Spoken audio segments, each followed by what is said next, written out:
Hello YouTube, this is Attorney Colin Wynn reaching out to you about another topic that I think is very important to know about.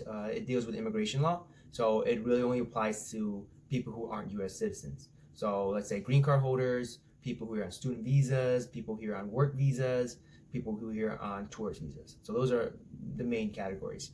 I'm going to give you 5 common mistakes that people make that end up affecting their immigration status.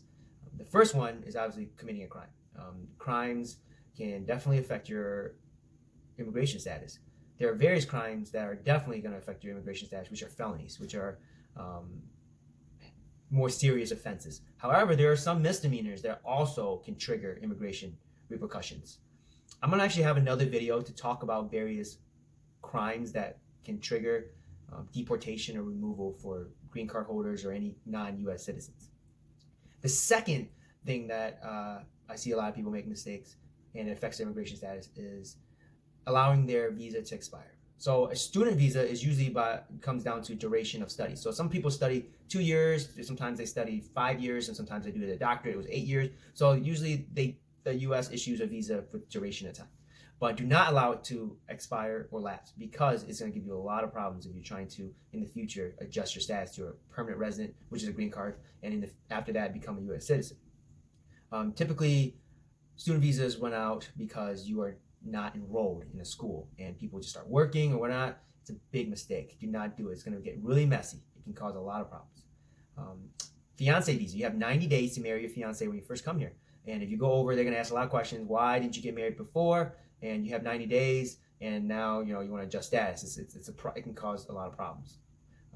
Also, with tourist visa, that's another thing. They usually give you about 90 days as well to visit. And if you go over, and then in the future, let's say you get married or in various other things, it may affect your ability to adjust status.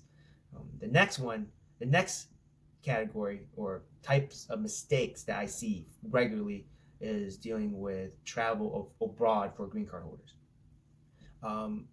There are a lot of green card holders who travel and don't realize that if you stay overseas for more than 1 year, you're going to have a hard time coming back, because at customs or border control, they're going to deem you as had abandoned your green card.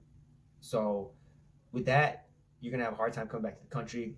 If you want to leave for longer than 1 year, make sure you apply for a re-entry permit and try to avoid the issue. If not, do not leave for more than a year. Even 6 months can trigger some issues, but it usually isn't like exactly a cutoff date as much as a 1 year rule.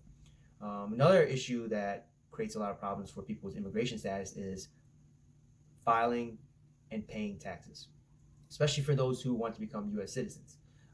At this U.S. citizen stage, they're going to look at your track record and what's called your moral character, and one of which deals with your compliance with our tax laws here in the U.S. Have you been filing taxes? Have you been paying your taxes?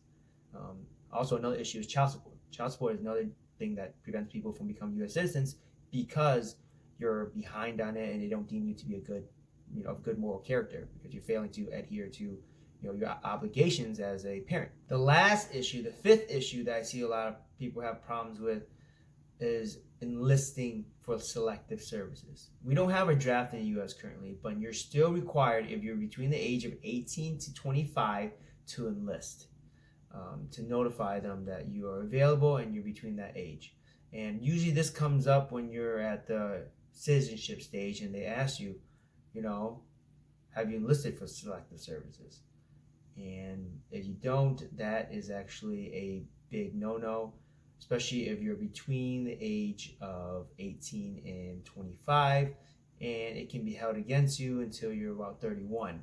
So within that period of time, they can deny your application based on that.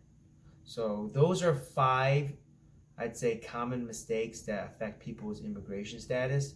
And if you have any questions, feel free to comment below.